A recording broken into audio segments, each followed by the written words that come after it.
Hello and welcome to another Conversations with Dr. Westman. Today we're going to be chatting about muscle cramps. We also have a bonus for you, and it's Dr. Westman's free 10 things you need to know to lose fat on a keto diet. We'll put a link for you guys in the description. How are you doing today, Eric? Doing great. How are you, Glenn? Very, very good. Thank you. So this one's probably one of the more common topics or common things that would happen to somebody that would experience on a keto diet. Maybe you see a lot of this in your clinic, or maybe you don't. You'll give us a little bit of insight into that in a minute. But when we talk about muscle cramps, is there an association with the keto diet and muscle cramps? You do from time to time hear people complaining about these muscle cramps. Yeah, sure. So any effective weight loss program, one that works, will have some side effects. And so it's not just the keto diet that can lead to muscle cramps. It's really any sort of effective kind of program. It's just that because keto is so effective, it has these side effects with it sometimes. I guess the main thing to realize, not everyone gets muscle cramps. What people think of this as part of the keto flu sort of thing, and the first thing to know is not everyone gets it. So don't let that be a deterrent. Don't let that stop you from trying. And of course, it's easily treated. But so muscle cramps or Charlie horses is the kind of the symptom or phenomenon I'm trying to ask people about. And there's a lot of confusion about if it's a stomach cramp or a menstrual cramp. No, when I ask about muscle cramps, it's typically found in the calf of the leg, for example. There might be a cramping sensation that's very painful, and it's not something that you want to have. But yeah, we do see it. I would say maybe 10% of people who follow a keto diet, maybe 10-20% might have them, and so we teach people how to handle it. Now, you mentioned specifically the calf or the calf. Is there any other areas of the body that you would typically find this other than the calf muscle? Well, that's the main one. So the Charlie horses or cramps it might be the thigh or the quads. So just say leg cramps, I suppose, to be more specific. These don't typically occur in the back or the arms or neck. So more specifically, it would be leg cramps, either the front or the back. And do you have any idea what it's caused from? I mean, yes, you mentioned it's from any effective diet or causes. Is it anything to do with salt intake or sodium intake, or is there a magnesium? Is there any particular supplement that would help, or or lack of supplement that's causing these cramps? Yeah, well, it's funny because all of those things can help, and so that's where the exact mechanism really isn't known. So it's a malfunction or mixing up of the electrolytes and water and salt and blood volume even. So there are a lot of treatments that can help. Even some people will try to prevent the occurrence of them by using electrolytes. My approach is to wait, because as you know now, most people don't get them. I wait, and if someone complains of that, I'll teach them how to treat it. So the mechanism, there's a situation where you may have seen where there's a professional or college football or basketball game, and you might notice someone has leg cramps, and they try to work it out manually by moving a leg or putting pressure on the muscle. And if that doesn't work, what they do is they whisk them off the field or the court of the basketball court. And what you don't see is sometimes they give the athlete a liter, so a liter of fluid into the vein. So now not everyone has access to that, but the point being, there's a phenomenon of blood volume or dehydration, that low blood volume or dehydration that can lead to a cramp that can be quickly fixed by just adding a liter, meaning a quarter of a gallon of of fluid directly into the artery or vein, so into the blood volume.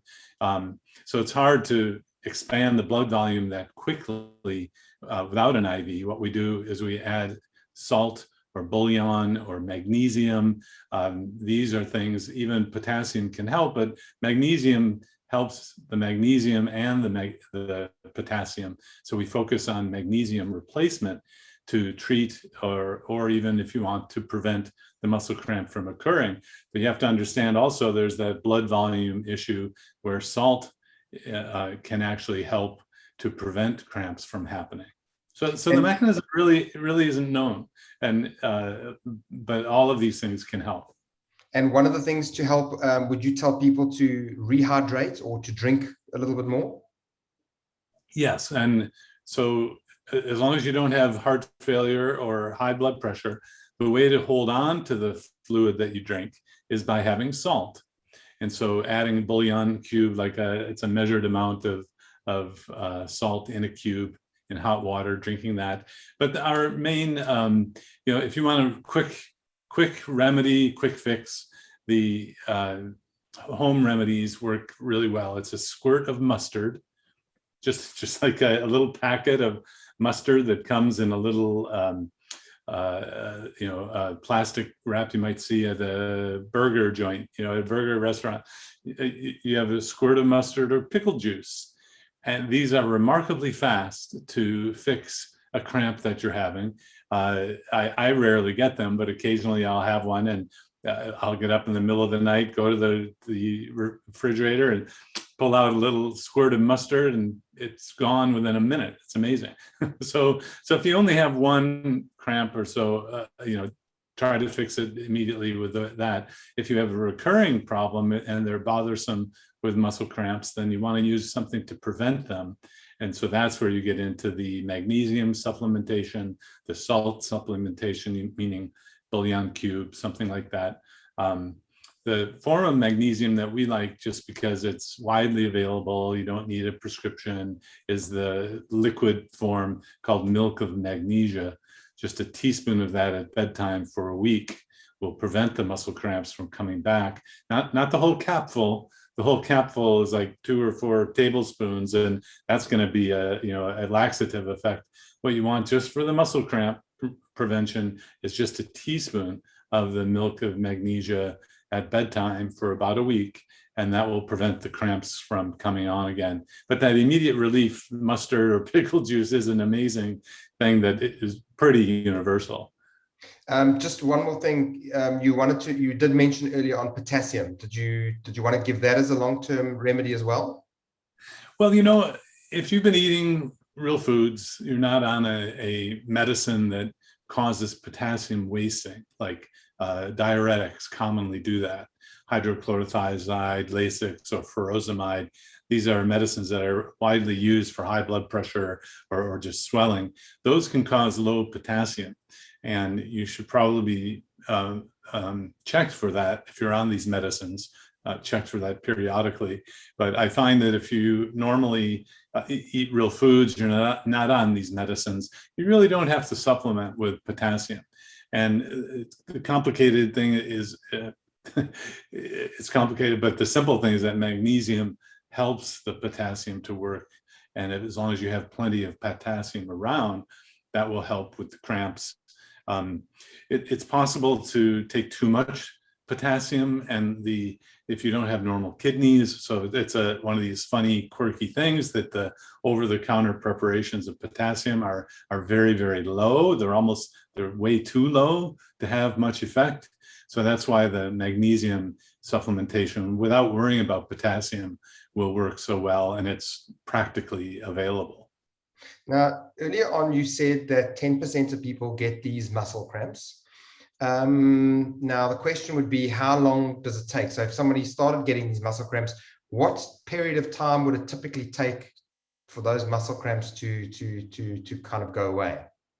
Yeah, well, so there's most commonly you'll have one cramp and it never will happen again. If you have 1 or 2 and it's recurring, this is a transition sort of thing that might happen for a couple weeks. So you'll want to use a magnesium replacement, add salt in the form of bouillon every day to hydrate. And then after a week or two, most people have no problem. I mean, there's a rare case of someone who it needs more, like needs to combine all of these different things to relieve the cramps. But what's fascinating is I've had a few people who had cramps for years, and they come into our program and learn these techniques, and then the cramps go away. So just paying attention to these things like food and nutrition really matters. It can really be helpful for lots of things. I have one more question.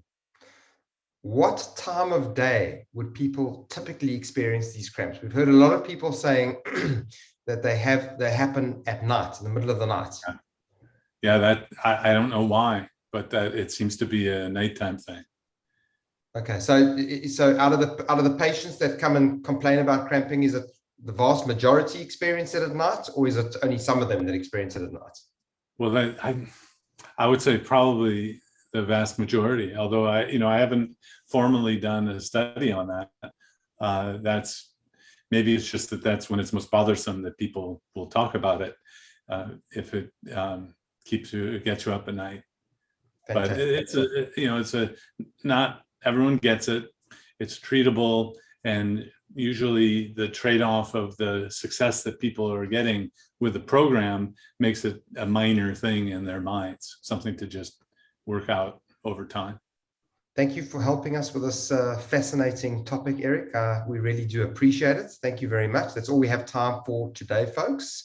Don't forget to get your bonus, Dr. Westman's free 10 things you need to know to lose fat on a keto diet. Link will be in the description. If you guys would like to learn more about the Adapt Your Life Academy and our exciting new courses that are becoming available, you can find us at adaptyourlifeacademy.com. Eric, as always, what a pleasure talking to you again. We look forward to catching up with you next week. Thank you so much.